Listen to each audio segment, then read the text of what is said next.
Olá, meu nome é Rafaela Rutkowski. Eu sou advogada tributarista formada pela PUC de São Paulo e essa é a roda de conversa do Matrix Tributária. Sejam muito bem-vindos. O Matrix Tributária é um projeto de iniciativa da Advocacia Walter Henrique, que tem como objetivo democratizar e tornar mais fácil o acesso a temas de direito tributário, direito econômico e áreas correlatas, sempre buscando estabelecer um espaço de diálogo com especialistas de relevância da área. Isso é feito através da divulgação de conteúdos por meio de podcasts, videocasts, artigos e informativos. Eu tenho o enorme prazer de poder desenvolver esse projeto com o Walter Henrique e com a Adriana Buarque. O Walter Henrique é advogado e sócio fundador da Advocacia Walter Henrique. Ele é formado pela PUC de São Paulo e gosta tanto da instituição que está lá até hoje, na qualidade de professor. A Adriana é economista de formação. Ela tem mestrado e doutorado na Unicamp e também é professora da PUC. A pauta de hoje tem um quê de metalinguagem. Isso porque, se vocês estão nos vendo ou nos ouvindo, é em decorrência das plataformas de streaming, que estão inseridas na economia digital. E o tema de hoje é tributação e economia digital. Para isso, contaremos com a presença do Tássio Lacerda Gama. Ele, que é advogado, presidente do IAT, professor da PUC e pesquisador. É um enorme prazer poder conversar com você, Tássio. Prazer todo meu. Uma alegria estar aqui ao lado de vocês, meus colegas de PUC. Tássio, a gente quer saber qual é a sua trajetória, como é que você chegou até aqui, quem é o Tássio? Bom, eu hoje sou advogado, professor, pesquisador e gosto de fazer negócio, tá? Então, da onde veio tudo isso? Os meus pais foram alunos da Universidade Federal da Bahia na década de 70. Eu nasci em Salvador, fui para o interior porque eles decidiram morar perto dos meus avós, que residiam no interior e tinham propriedades lá. Eu acabei crescendo a partir dos 6 anos com os meus avós e voltei para Salvador para estudar com 14 anos. Lá, depois de fazer o segundo grau na capital, passei na Universidade Federal da Bahia. Sempre me interessei, seja pela advocacia, seja pela questão dos negócios, seja pela questão dos estudos, então eu tentei me engajar dentro da universidade aonde eu podia. Então fiz um estágio, conheci pessoas muito legais, eu participei do serviço de assessoria jurídica da universidade, eu me engajei em grupos de novos negócios que estavam surgindo lá, então eu sempre tentei fazer parte disso. Numa dessas andanças, eu tive notícia da abertura do Instituto Brasileiro de Estudos Tributários na Bahia. Foi o primeiro curso do IBET, que hoje formou mais de 40 mil especialistas, Brasil inteiro, nos últimos 23 anos. A primeira turma do IBET abriu em Salvador 6 meses antes de eu me formar, sob a liderança do Otávio Bucão, que hoje é um advogado muito importante na Vale do Rio Doce. E ele fez isso em 99, eu estava me formando, 98. E aí coincidiu o último ano de faculdade com o primeiro ano do IBET. Era uma especialização profissionalizante, era para ter um ano só, e a ideia era um pouco divulgar a obra do professor Paulo ao tempo que formava as pessoas. Naquela época, a obra do professor Paulo, que se tornou a obra com maior alcance que a gente tem hoje no Brasil em direito tributário, naquela época era muito restrito, a gente está falando de 1998, século passado. Tive a sorte de, no meu último semestre de faculdade, abrir o IBET em Salvador. Então eu fiz um semestre me formando dentro da faculdade, a partir dali conheci a escola do professor Paulo, essa articulação entre teoria do direito e prática jurídica me encantou profundamente e nunca mais saí dela, né? Aí eu acabei me formando, na festa de formatura foi em fevereiro, eu entrei no mestrado em junho, vim para São Paulo. A primeira vez que eu vim para São Paulo foi fazer o teste do mestrado da PUC, que foi aprovado 3 meses depois de me formar. Isso coincidiu com o fim da minha especialização no IBET, que no primeiro ano era só um ano, então eu tenho uma especialização, entrei direto no mestrado, fui para o grupo de estudos do professor Paulo, e aí foram surgindo oportunidades. Ele me chamou para ser assistente dele no Largo São Francisco, mestrado e doutorado, depois me chamou para ser assistente dele na PUC, em lógica, em teoria do direito, depois surgiu um concurso na PUC que eu pude virar professor de carreira, depois fiz doutorado, recentemente, esse ano, fiz minha livre docência. Há 8 anos montei meu escritório, mas não me separei do professor Paulo, porque a gente continuou sócio de uma série de questões. E o que eu acabei fazendo a vida inteira foi estudando e conversando. É assim que eu trabalho, é isso que eu gosto de fazer Graças a Deus, a advocacia e a docência me permitem estudar, conversar. Baita trajetória, hein? É, A gente chamou a muito pessoa trabalho. certa para conversar hoje. E para a gente iniciar nossa conversa, eu proponho um exercício. Eu queria que vocês que estão nos ouvindo ou nos vendo pensassem na rotina de vocês. O que vocês fazem desde que acordam até quando vão dormir? Vou me expor aqui, vou contar mais ou menos como é que é a minha. Bom, eu acordo. De manhã eu ouço a Alexa me falando qual vai ser a previsão do tempo. Ela me fala também quais são as notícias principais do dia. Depois eu coloco no Spotify uma música, chamo um carro de aplicativo para ir para o trabalho. Às vezes eu chego tarde em casa, não quero cozinhar, enfim, peço uma comida no iFood e termino sempre o dia ali vendo um Netflix. Eu sei que tá parecendo uma propaganda de uma dessas plataformas, mas é que é impossível pensar no dia a dia sem pensar nas evoluções tecnológicas.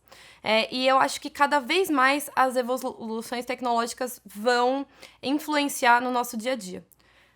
Eu pego esse verbo influenciar e aí jogo para você a pergunta, Tássio. Gostaria de saber como que as evoluções tecnológicas têm influenciado na tributação no Brasil e no mundo. Olha, essa é uma pergunta muito difícil, mas ela pode ser respondida de muitas perspectivas. Vamos começar da cultural. Né? A humanidade passou por 3, 4 grandes revoluções. Primeira revolução, a invenção da fala. Uma pessoa poder se comunicar com outra pessoa. A segunda grande revolução, a revolução da escrita. Porque a escrita, pela primeira vez, permitiu a comunicação entre pessoas ausentes. Você escreve para que uma pessoa que não está perto de você tenha acesso ao que você pensou. Isso é uma baita revolução. Toda a ideia de Estado, toda a ideia de direito, tudo isso depende muito da forma escrita, né? Uma terceira revolução muitíssimo importante foi a invenção da imprensa. Então, com a imprensa foi possível uma série de coisas. O mundo se dividiu em dois, porque foi possível imprimir bíblias. Entendeu? Então você tem uma cisão religiosa de proporções inimagináveis. E veja, aquilo que se chama de aspas de Gutenberg, né, ou parêntese de Gutenberg, tudo aquilo que Gutenberg possibilitou. Ciência, o renascimento cultural, o iluminismo e uma série de questões que foram sendo transformadas, que o livro era a base daquilo ali, né? O livro destribalizou o mundo. Por quê? Porque você tinha a mesma fonte de informação para todo mundo. Então veja que baita revolução. Existe uma escola canadense que estuda essas coisas. Existe um sujeito chamado Marshall McLuhan, que fez muito sucesso na década de 70 e 80, que era um cara que mostrava como a gente se transforma quando a gente muda a forma de se comunicar, né? Depois veio o quê?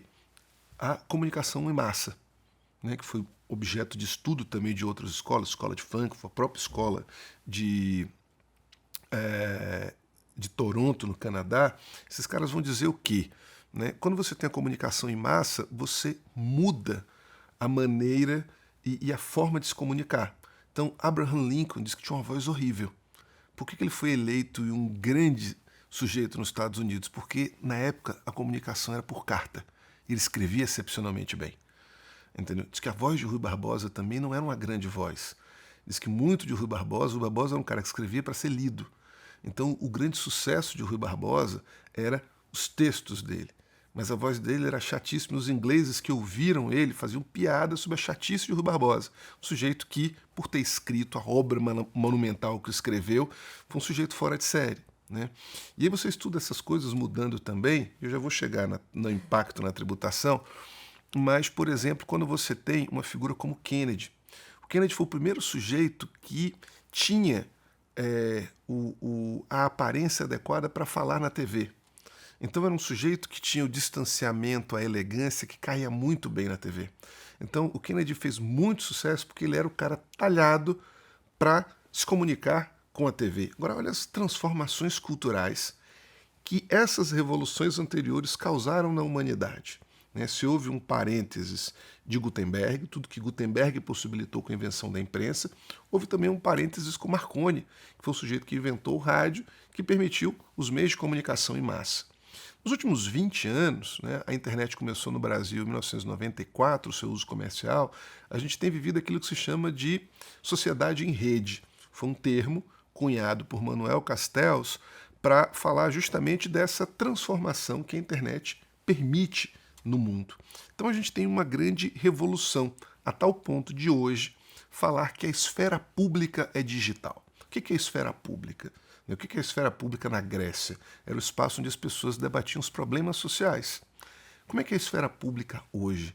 Tudo acontece em aplicativo. Os nossos processos como advogados você acessa por aplicativo, são todos digitalizados.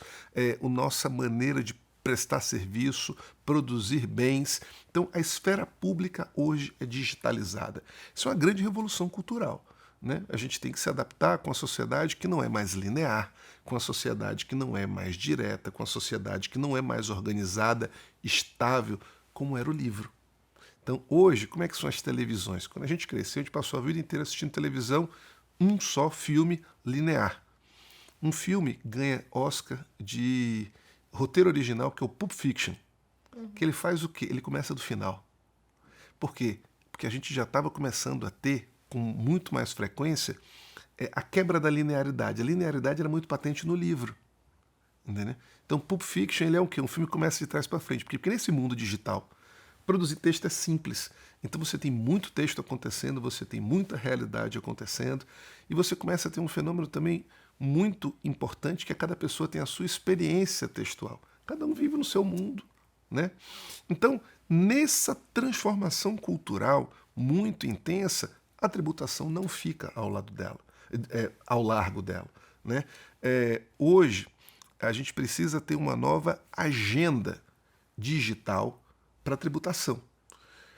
Por que isso é muito relevante? O Brasil foi e é um ator muito respeitado no resto do mundo no que diz respeito a desenvolvimento científico, tecnológico e uso da internet na tecnologia. Não é só o uso da internet para a eleição. Né? A Alemanha acabou de anular a eleição que aconteceu em Berlim nesta semana por conta da quantidade de problemas no voto impresso.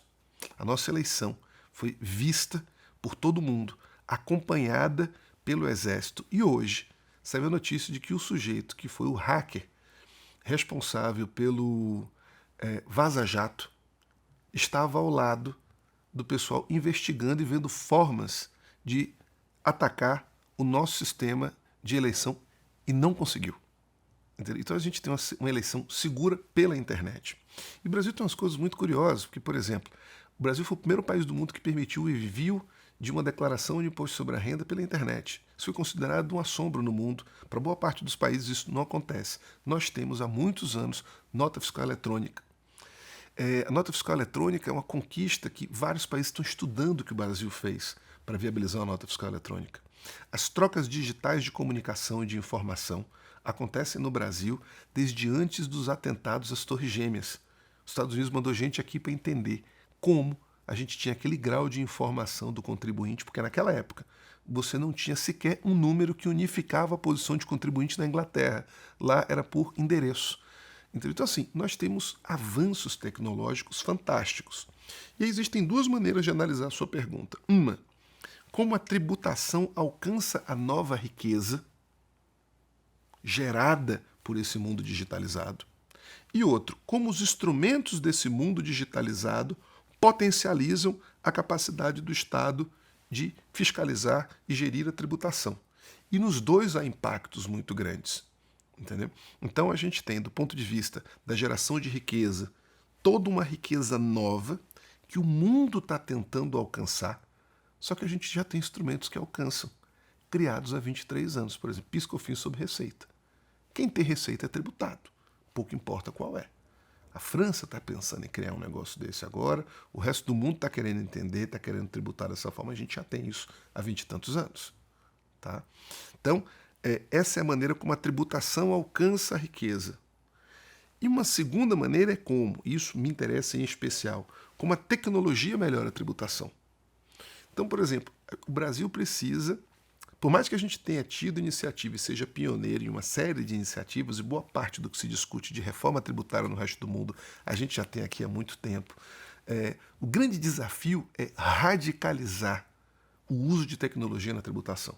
A gente precisa ter um governo digitalizado e a gente precisa utilizar informações públicas com toda a proteção legal necessária para isso. Não é utilizar a informação pública da Rafaela, da Adriana, do Walter, é utilizar a informação pública granulada e segmentada para a gente entender movimentos onde está tendo intensificação de atividade econômica, quais são os ciclos.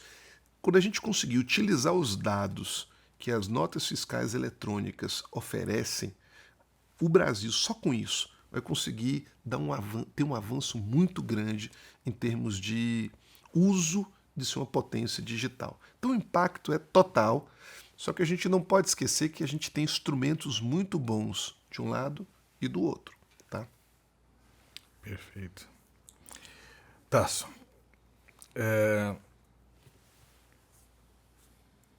no Brasil nós temos o ISS como um grande tributo dos municípios e o ICMS como um importante tributo dos estados. E nós temos essa tecnologia toda chegando com os bens digitais e serviços digitais. Que critério que eu posso ter para identificar esses bens digitais e serviços digitais para ter uma segurança para o fisco e para o contribuinte? Não, excelente. Tem uma coisa que Walter, assim, é muito importante. Separar o mundo real do mundo dos seminários. Eu tenho muitos colegas que falam que o mundo acabou, que em seminários fala tudo que a gente tem não serve mais para nada e tal, não sei o que, parará. Essa não é a realidade. Quando chega um empreendimento novo, uma startup, um novo negócio, precisando de um auxílio, você tem que utilizar o que existe no país vigente hoje. Então essa história de que o ISS é completamente diferente, não. Súmula 31 continua existindo. O que existe é uma terceira categoria, que é o serviço misto, entendeu? Que isso é construído jurisprudencialmente. Então, em primeiro lugar, a gente tem que mudar a nossa forma de lidar com o direito tributário. O direito tributário não é um conjunto de caixinhas prontas. O direito tributário é construído legislativamente, doutrinariamente, jurisprudencialmente, todo dia. Entendeu? Então, quais são os critérios a utilizar? O que a jurisprudência acabou de produzir. Mas isso não é conceitual e não é abstrato. É muito importante o critério que eu utilizo sempre, fazer basicamente duas perguntas. Cada vez que chegam para falar comigo, olha, eu quero um negócio que vai ser ultra disruptivo. Eu falo assim, calma lá. A disrupção econômica não significa disrupção jurídica. Para que o seu negócio seja disruptivo economicamente, que transforme a maneira de oferecer bens e serviços no mercado e que tenha a possibilidade de escalar e gerar muita receita, é muito importante que você tenha um negócio que juridicamente seja previsível, seja organizado, seja seguro para que o sujeito possa botar o dinheiro e ter de volta o investimento. O que fazer? Primeira pergunta, qual é a causa da receita desse negócio? O que dá dinheiro aí dentro? E uma vez feita essa pergunta, entendido que dá dinheiro, porque, por exemplo, você olha o WhatsApp, ele é de graça.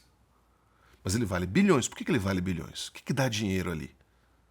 São seus padrões de comportamento que o WhatsApp tem acesso e negocia.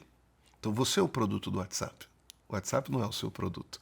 Algum problema com isso? Você está de acordo? Eu não me acho importante o suficiente para o meu padrão de comportamento não poder ser segredo. Não concedo hoje em dia. Com o conhecimento que eu tenho, a informação que eu tenho, eu aceito o termo de uso. Então, a partir daquele momento, entra a segunda análise. A primeira análise é o que dá dinheiro aí. Né? E a segunda análise, quais são os termos de uso? Porque os termos de uso disciplinam o cerne do negócio.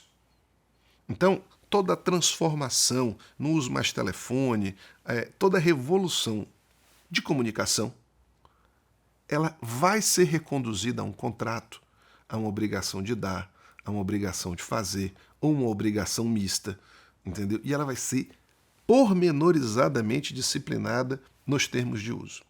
Então, se você quiser ter critérios para saber ISS ou ICMS, quais são os termos de uso?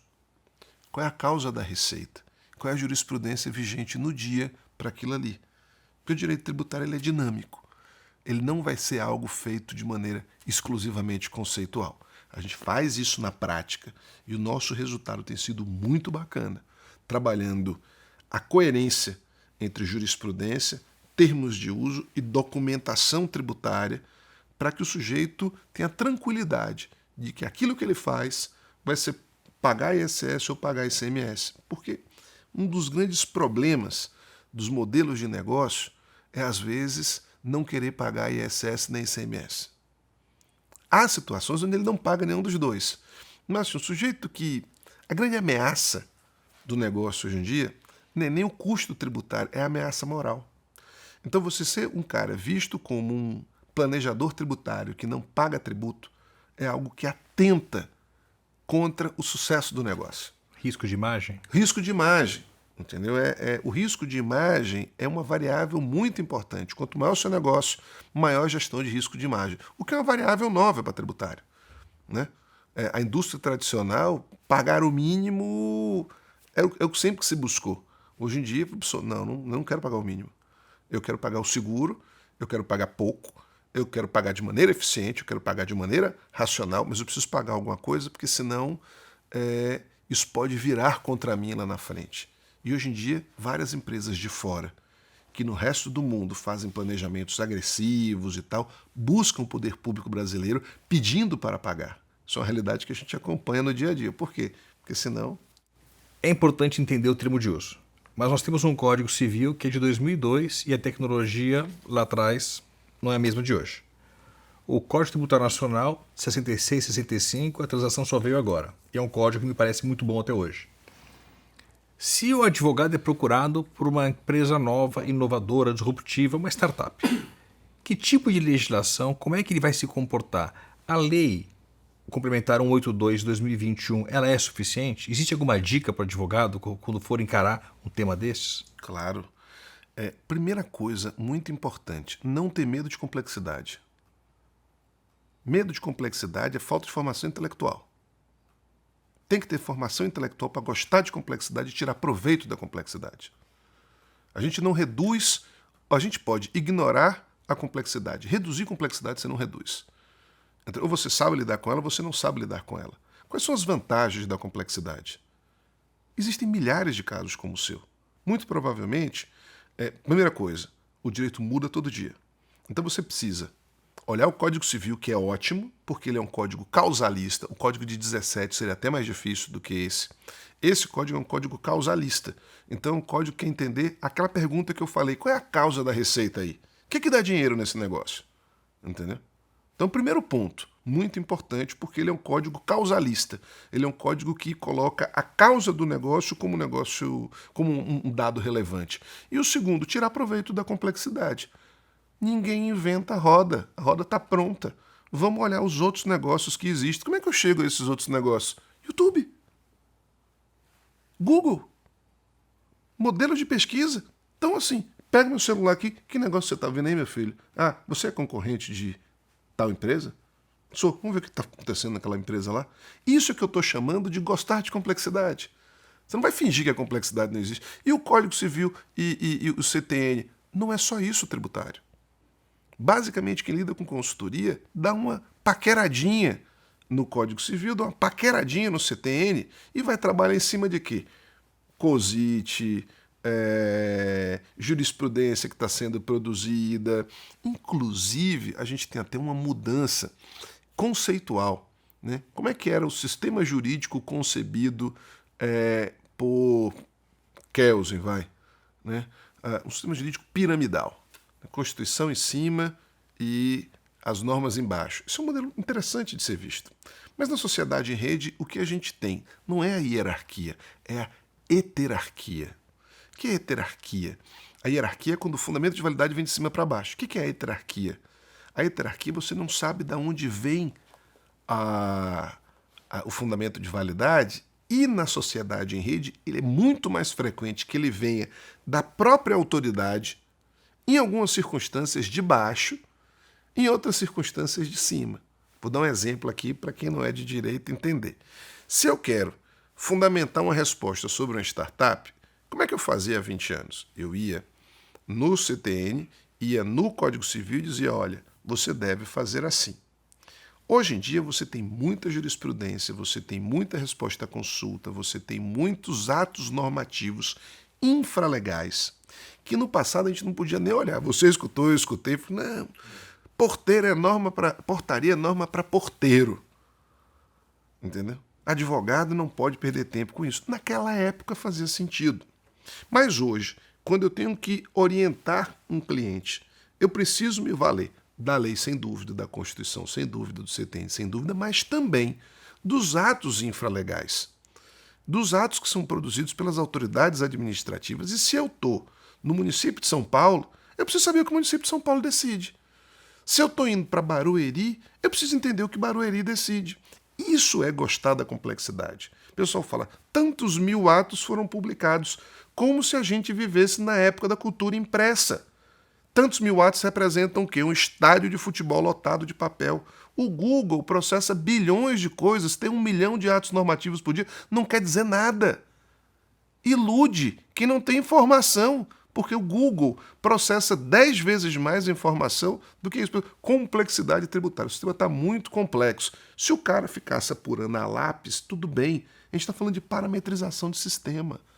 É o sistema quem parametriza a aplicação de tributo. Entendeu? Então, meu amigo, para te responder assim como eu faço no meu dia a dia, lanço mão da complexidade. Vou atrás de resposta à consulta, de solução COSIT, vejo como a jurisprudência está sendo produzida. É lógico que se eu estou trabalhando para uma empresa que vai ser implementada em São Paulo, vou prestar atenção no TJSP, no TRF3, no STJ, mas eu também não ignoro uma tendência que possa vir do TRF4, porque ele chega mais rápido. Então, esse conhecimento pragmático nosso de advogado, que normalmente não é teorizado, precisa fazer parte da teoria. A teoria que tem que tratar dessas coisas, que a gente faz. Você cuida de grandes causas, cuida de causas no Supremo. Como é que você leva um argumento para um ministro do Supremo? Ministro, você em outro caso decidiu assim, naquele outro caso decidiu assado. Nesse caso tem essa repercussão, mas olha, aquele outro juiz que é seu amigo também decide assim. É assim que a gente faz. Então isso precisa fazer parte da nossa conversa, entendeu? Porque isso mostra como você pode usar a complexidade a seu favor. E a tecnologia permite isso. Com vários softwares, jurisprudência, internet, claro. Você pesquisa tudo sem sair da mesa. Quando a gente começou a advogar, a gente tinha que pegar um avião para ir para Brasília, isso. Esperar para tirar cópia do processo, para passar por fax, para o advogado que estava cuidando da causa ler e saber se aquilo ali podia ou não. Eu ia tirar xerox na Alex, no centro de São Paulo, olhava a lei, procurava o fundamento de validade de um decreto, ia a portaria para o decreto, para a lei, para poder interpretar alguma coisa. Eram dias pesquisando. Meu escritório teve um grande advogado na Bahia chamado Baraquísio Lisboa. E ele tinha uma biblioteca e os escritórios podiam pagar para poder pesquisar na biblioteca Baraquísio Lisboa. Então, boa parte do meu tempo como estagiário, eu às vezes ia e passava a tarde pegando revista trimestral de jurisprudência, colocando um pedacinho de papel, tirando cópias, eu voltava para o escritório com isso aqui. Para um sujeito que viveu esse mundo, você fala bem assim, 5 milhões de livros foram editados. É verdade. Lógico, você está pensando o quê? De botar um post-it, tirar a cópia e tal, não sei o quê. Mas nesse nosso mundo, que você tem bilhões de livros no seu celular, ter milhões de atos normativos não quer dizer absolutamente nada. Entendeu? Que os alunos acompanham, fazem pesquisa em tempo real de jurisprudência. Pois é. Alguns abrem o notebook, outros pegam o telefone. Você pede para ler um dispositivo, eles leem no celular. Exatamente. É muito diferente. Mas é diferente, mas é a nossa realidade, entendeu? E é entender e interagir com ela. Nos traz mais benefícios, porque as dificuldades que a tecnologia traz, ela costuma trazer soluções para essas dificuldades, entendeu? Então, assim, quando você fala de complexidade, ela está associada ao quê? Litigiosidade. A litigiosidade é causada pela complexidade? Não. Essa complexidade, 5,4 trilhões objeto de discussão tributária, não existe por dificuldade cognitiva, não existe por maldade. O processo não é uma questão de cognição, o processo é uma questão de interesse. Então, o Estado fomentou esse interesse para fazer com que os agentes públicos litigassem. Precisa ter equilíbrios. né? Precisa ter novas reformas para dizer, tudo bem, conseguimos botar todo mundo para brigar, dar dinheiro, você tem sucumbência de um lado, sucumbência do outro, isso funciona, agora está na hora de equilibrar, porque se tornou disfuncional. Mas há contencioso porque dá dinheiro, mais para o Estado do que para o contribuinte, porque o contribuinte ou ele não paga ou ele fica com a diferença. Né? Quando o Estado cria um tributo equivocado, ele fica com todo o valor equivocado até que o pessoal consiga pegar de volta. Né? Então, se dá dinheiro litigar, para acabar o litígio, não é mudando a Constituição, nem mudando a lei, é mudar o estímulo. Agora, quando deu dinheiro fazer acordo, está todo mundo tentando fazer acordo. Está todo mundo olhando quais são os processos para fazer acordo. Por quê? Porque dá dinheiro. Adianta o honorário no Estado, adianta o honorário do advogado. Então, assim, os grandes escritórios, está todo mundo estudando como se entender com o fisco. É a tal transformação cultural que a gente conversou há pouco. E que é necessária. Super. Professor, eu adorei a sua colocação sobre complexidade, porque ela me lembrou muito uma fala de um sociólogo, Uspiano Ottaviani, que dizia que cada tempo inventa o seu tempo. E nós não devemos ter preguiça, né? E sim curiosidade e muita resiliência para poder entender e caminhar numa sociedade que apresenta uma série de desafios, né? E o que a gente percebe é que muitos advogados estão, às vezes, um pouco perdidos dentro desse mundo de termos técnicos, tecnológicos, como marketplace, streaming, né?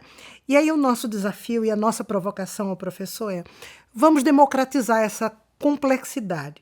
Quais são hoje os jargões, que tornam a vida do advogado mais complicada e como explicá-los para a nossa coletividade que deve, em algum momento, ouvir as nossas conversas aqui? Olha, eu trabalhei com um sujeito que é um grande admirador da língua portuguesa. Então, o professor Paulo de Barros Carvalho, ele, além de um grande admirador do Brasil, ele é um grande admirador da língua portuguesa. Então, ele vê, e eu acabei pegando um pouco isso, o uso das expressões em português como algo mais elegante. Então o pessoal adora mandar o save the date. Eu mando reserve a data. Entendeu? Mas eu não julgo ninguém, não. É só uma questão de preferência. Eu acho que tem várias expressões em inglês que são mais sonoras, tem um papel de comunicação mais imediato. Então, assim, isso não é nem um julgamento. Então, assim, como é que eu faço para esses termos em inglês que complicam a vida das pessoas ficarem mais acessíveis? Traduzo. Entendeu? Então, marketplace é o espaço do mercado. O que é o marketplace? O mercadão digital. O que você tem no mercado? Intermediário de negócios. Agora, você tem um tipo de marketplace? Não, você tem muitos tipos de marketplace que variam de acordo com aquilo que a plataforma te oferece. Tem uma plataforma que só coloca uma pessoa em contato com a outra. É marketplace também. Mas é um mercado que, digamos, não faz as mesmas coisas que o outro. Eu vou te dar um exemplo aqui. A diferença, por exemplo, entre supermercado e shopping. Veja que shopping já é um termo em inglês. Né? O que a gente tem no mercado? No mercado você tem um grande CNPJ que compra muitos produtos. Tem um cliente que tem em cada supermercado dele 2.600 tipos de produto. E ele diz, eu não sou um vendedor de produto, eu sou um prestador de serviço. O que eu vendo é conveniência. Então, o cara que vai pagar no iogurte no meu estabelecimento, ele pode ir num estabelecimento outro e comprar por 1/3 do valor, se ele for num atacadão. Mas o que eu estou vendendo para ele não é o iogurte. O que eu estou vendendo para ele é a conveniência de ter acesso ao iogurte ao lado da carne que ele quer, do produto que ele quer. E isso tem um valor. Então, assim, o marketplace, se você traduz, é o mercadão. E o mercadão ele faz coisas diferentes. O supermercado é um mercado, o shopping center é um mercado. O que faz o shopping center? É uma outra forma de mercado. Ele reúne outros CNPJs dentro de um ambiente agradável, seguro e decorado. Então, ele é o quê? Ele é um agregador de CNPJs. Entendeu? E aí você tem modelos diferentes. Por exemplo, o Corte Inglês, que tem em Portugal e na Espanha, você tem o quê? É uma forma intermediária entre o shopping e o supermercado. Ele nem é um só CNPJ, ele é um CNPJ que junta tudo, mas ele tem maquininhas registradoras na frente de cada lugar. Veja que, ao longo da história, as feiras se transformaram. Hoje, a feira é o quê? Um marketplace. Mas a tributação do marketplace é a mesma? Não. A tributação do shopping é uma. A tributação do supermercado é outra. Da mesma forma, em meio digital, você tem, a depender do tipo de marketplace, um tipo diferente de tributação. Um é o sujeito que está vendendo o produto em nome próprio, o produto dele mesmo. Outro é o sujeito que está intermediando um produto de terceiro. Outro é um sujeito que está te vendendo facilidades. Mas um ponto que é muito importante, a cultura digital transforma muita coisa. Só que em termos jurídicos, essas grandes transformações, não é que elas devem ou podem, elas já se ajustam a alguma das caixinhas que o direito coloca.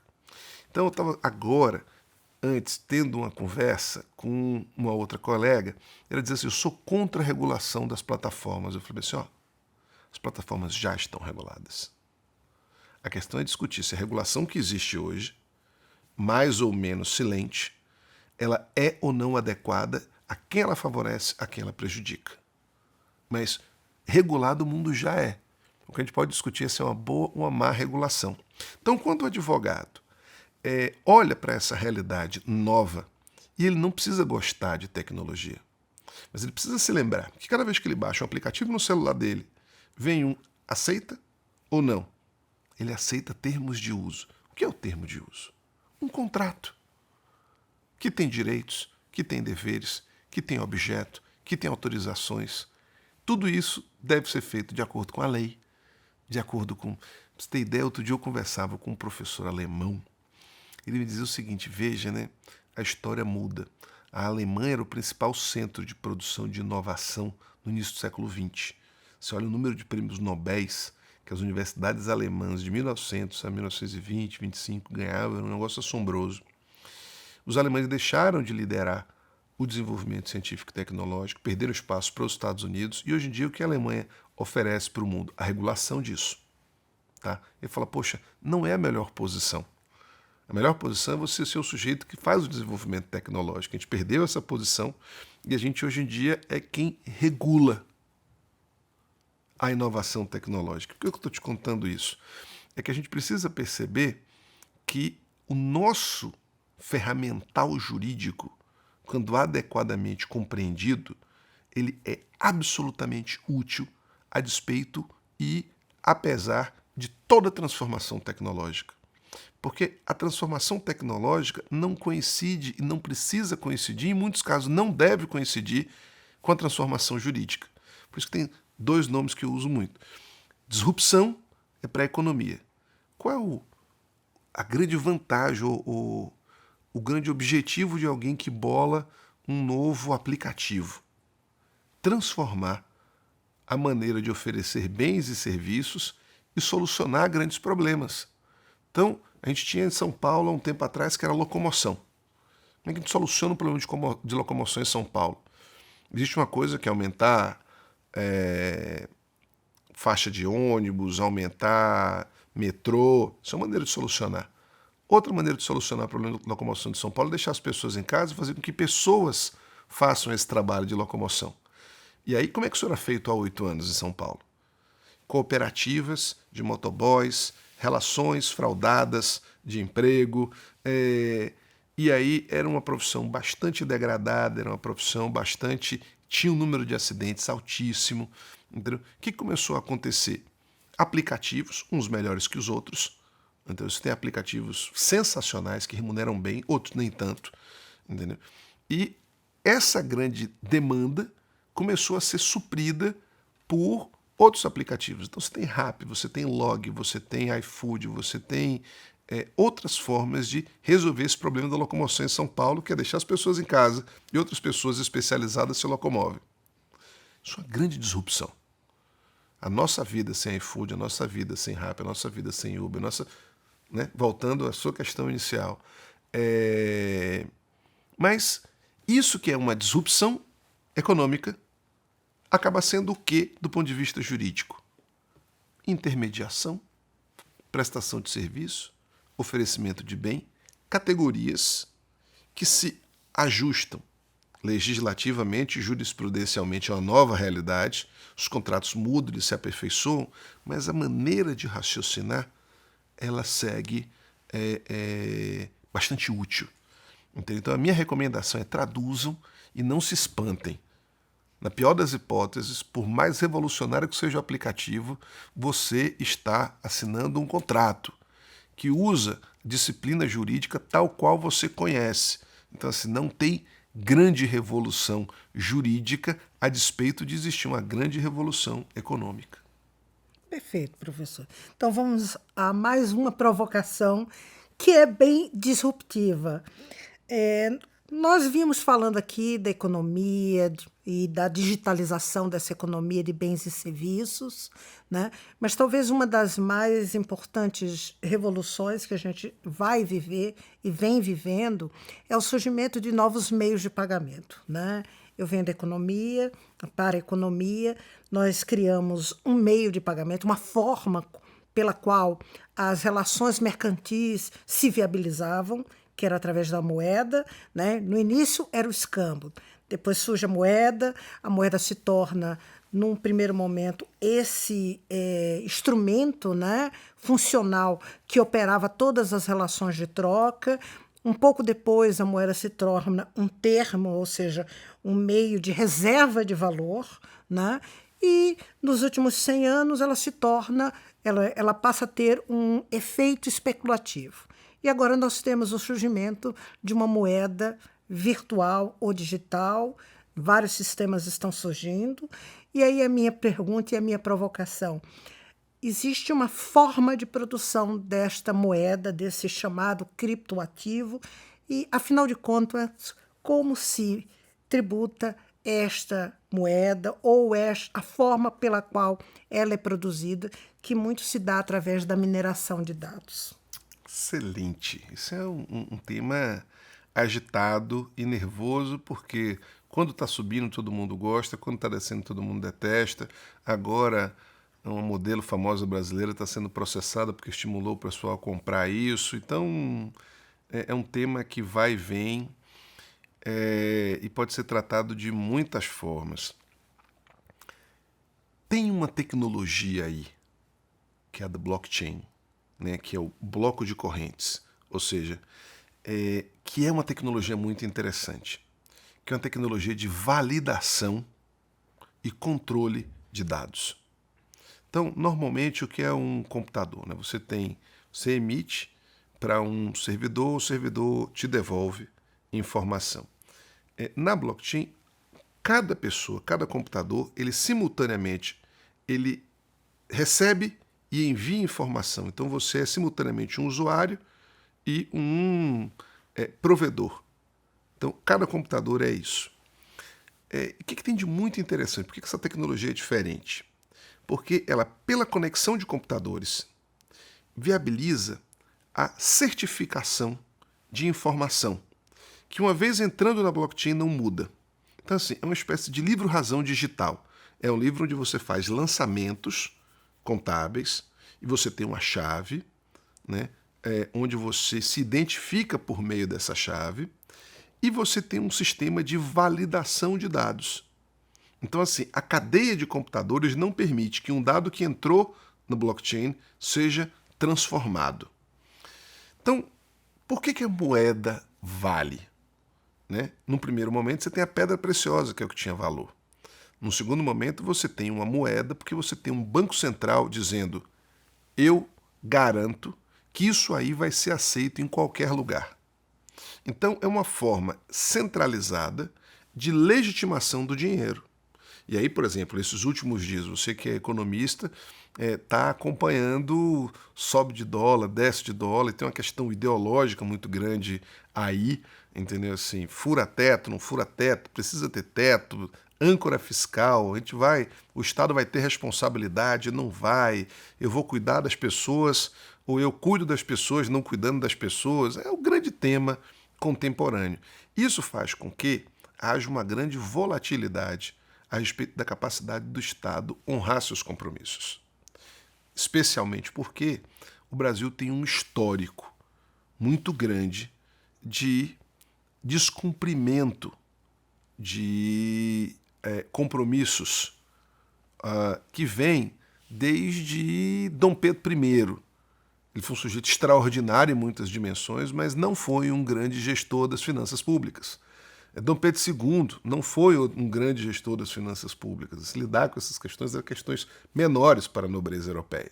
Entendeu? E aqui a gente oscilou sempre entre figuras que tinham responsabilidade fiscal e que não tinham, sendo que o predomínio da irresponsabilidade foi muito grande. E aí o Plano Real permitiu que a moeda brasileira não perdesse valor, porque ele transmitiu um recado muito positivo, que já vinha sendo questionado se era necessário aquilo, daquela forma, o que existe hoje talvez de mais interessante. Não, eu sou um curioso de economia, mas eu não falo de economia. Mas, por exemplo, o André Lara Rezende questiona muito os modelos de ancoragem fiscal, critica a questão do teto, mas ao mesmo tempo você tem muita liberdade quando você é dono do seu dinheiro. Quando 51% daquilo que você ganha é para remunerar o seu credor, então você deve mais satisfação ao seu credor do que você gostaria de dever. Entendeu? Mas tudo isso está ligado ao quê? A uma certificação de moeda. Se minha moeda vale isso mesmo, que você vai aceitar ou não vale. Qual é a grande revolução da blockchain? Ela tem um modelo de certificação de algo, entendeu? Que não depende do Estado. Então você tem uma tecnologia que certifica que você não usa a mesma moeda para pagar mais de uma coisa. Você não tem rastro, porque eles quebraram o primeiro computador que gerou o primeiro criptoativo, né? No caso, o Bitcoin. Né? Então você não tem uma pessoa que, em última análise, referenda aquilo ali. O referendo do Bitcoin acontece dentro da blockchain. E o blockchain é sim esse modelo de um computador certificar o que o outro computador faz e você não conseguir alterar o lançamento que você fez lá dentro. Então você colocou 10 no blockchain, ele não volta, você não apaga o 10. Você pode transferir o 10, você pode mudar o preço do 10, mas o 10 não deixa de existir no blockchain. Essa é uma revolução em termos tecnológicos, com possibilidades ainda a serem exploradas. Então, a gente vive um momento onde a nossa forma tradicional de lidar com algo que representa o valor que é a moeda, ter a tecnologia oferecendo um novo caminho, um caminho que me permite sair do Brasil, chegar nos Estados Unidos com aquilo que eu coloquei na blockchain sendo acessado lá. Entendeu? Então, isso é muito revolucionário. Acho que é um grande aprendizado. Se é o blockchain, ou se é o Bitcoin, se é qualquer um NFT, se é qualquer outro criptoativo, eu acho que as especulações vão continuar, é um campo muito propício para especulações, mas a gente tem aí algo de muito novo. E nós temos, por outro lado, uma experiência bem-sucedida de regulação tributária. O Estado brasileiro, há 3, 4 anos, utilizou a nossa solução básica quando a gente não tem acesso a um dado. Então, quando criou a taxa do lixo nos inícios dos anos 2000 em São Paulo. O cara não sabe quanto se produz em lixo na casa de cada pessoa. O que foi feito aqui? Você vai lançar para mim dizer quanto você produz de lixo. Essa é a grande solução. Então, o Estado brasileiro não tem como entrar no blockchain e saber que aquela chave corresponde ao Walter ou a outra pessoa. Ele tem um código, né? É um login e senha o acesso dele ao blockchain. Mas ele permitiu uma coisa que interessa as pessoas que estão usando o criptoativo de maneira lícita, que aquele negócio abstrato vale alguma coisa. Então, estabelecer uma forma de autodeclaração. Então, se você tem operações em criptoativos com valores superiores a um determinado valor, você tem a obrigação de declarar imposto de aquilo ali. E por que te interessa declarar aquilo ali? Se sua fonte foi ilícita e você valorizou, aquilo é um patrimônio. E é uma fonte a mais de certificação do pagamento de tributo. Quem quer fazer evasão de divisa, sempre pôde, usa doleiro, bota na cueca, bota no pneu do carro, faz essas coisas. E pode agora fazer com criptoativo. Quem quer fazer certo tem um caminho pavimentado pela Receita Federal, com 7 ou 8 lugares para se declarar ativos digitais. E o que eu recomendo todo mundo que observe, preste muita atenção, é a tecnologia subjacente, porque ela tem muitas possibilidades de uso, inclusive pelo poder público. E uma frase muito importante: o Estado brasileiro precisa precisa pensar uma agenda para reformulação do sistema a partir da tecnologia. Nós precisamos de uma nova agenda digital tributária, onde se permita às empresas e ao próprio Estado utilizar dados públicos, sem expor a vida de ninguém, claro. Quando eu estou falando de transparência, eu não estou falando de pegar o auto de infração lavrado contra alguém e botar na capa do jornal. Não é isso. Mas é entender fluxos econômicos, entender que setor está crescendo, que setor está diminuindo, por que isso está acontecendo. Uso de dados, que a gente está acontecendo no mundo inteiro, os negócios estão sendo todos revolucionados, a administração pública também precisa ter. Temos novidades muito interessantes no Brasil, tá? A gente tem um negócio agora que é uma nota fiscal integrada. Já tem 100 municípios que estão usando, todo mundo precisa usar. É uma nota fiscal única, tá? Que vai poder ser usada para toda e qualquer obrigação. Daqui a pouco, todos os meses vão precisar emitir nota fiscal, todas as empresas simplificadas e tal. Isso vai permitir um grau de documentação, entendeu? Que isso vai coibir de práticas de evasão de divisa. Tem um mundo novo acontecendo em matéria tributária no Brasil que eu acho que a tecnologia é que vai ditar esse rumo novo, sabe? Tássio, aqui no Matrix Tributária a gente gosta de terminar de uma maneira mais leve, né? Eu acho que sua fala foi muito inspiradora, muito esclarecedora para mim. Me despertou até o interesse em outros assuntos que a gente não está acostumado a ver essa discussão. Mas agora eu quero saber de você. O que te inspira, né? Dá uma dica pra gente. Pessoas, realizações. Eu gosto de gente que faz. Então, e como é que eu tenho acesso à história de pessoas que fazem? As mais variadas, assim. Neste exato momento, estou lendo um livro chamado 101 Brasileiros, escrito pelo Jorge Caldeira. Jorge Caldeira conta feitos muito interessantes. Tem um livro dele, talvez seja a grande obra dele. Ele ficou muito famoso por conta da biografia do Barão de Mauá. Ele escreveu alguns trabalhos muito interessantes. Escreveu a biografia do Antônio Hermeiro de Moraes. Ele escreveu um livro chamado Brasil com Empreendedores, mudando a nossa ideia tradicional sobre essa coisa de nós sermos uma colônia explorada pela metrópole. Ele usa dados para mostrar que a relevância da colônia era muito superior da metrópole muito antes. Então, esse cara ele relata feitos com essa coisa do empreendedorismo. Isso é uma coisa que me inspira bastante, sabe? Então, eu tenho acesso a essas coisas das pessoas que fizeram por meio de YouTube e tal. Esse 101 Brasileiros é muito legal e a dificuldade, né, nessa nossa correria é muito fácil de ouvir. Então, por exemplo, eu ouço muito livro. Entre um lugar e outro, eu vou sempre ouvindo, uso meu fonezinho analógico, né, assim, com fiozinho e tal, e vou sempre ouvindo, boto no modo leitura do celular e vou pegando essas histórias. Então, assim, realizações de gente são coisas que me inspiram, especialmente de brasileiros, especialmente dentro da nossa história. São coisas que me inspiram bastante, assim. Agora, por exemplo, está tendo uma minissérie muito legal sobre a epopeia de Fernão de Magalhães, responsável pela primeira circunnavegação, né, do mundo. Tem uma série de questões, às vezes fica meio monótono, às vezes isso com o Rodrigo Santoro, mas assim, quando você vê a dimensão do que aquele cara realizou, um negócio extraordinário. Aqui em São Paulo, a gente tem coisas muito interessantes, assim, e eu, a despeito de vir de fora, e sou muito apaixonado pela Bahia e pela cultura baiana, pelo jeito de olhar a vida. São Paulo é quase um antípoda da Bahia, e eu gosto desses dois lugares de maneira muito especial. E tem coisas muito extraordinárias em São Paulo. Então, São Paulo foi concebido para ser um centro de liderança intelectual, fora da influência do litoral.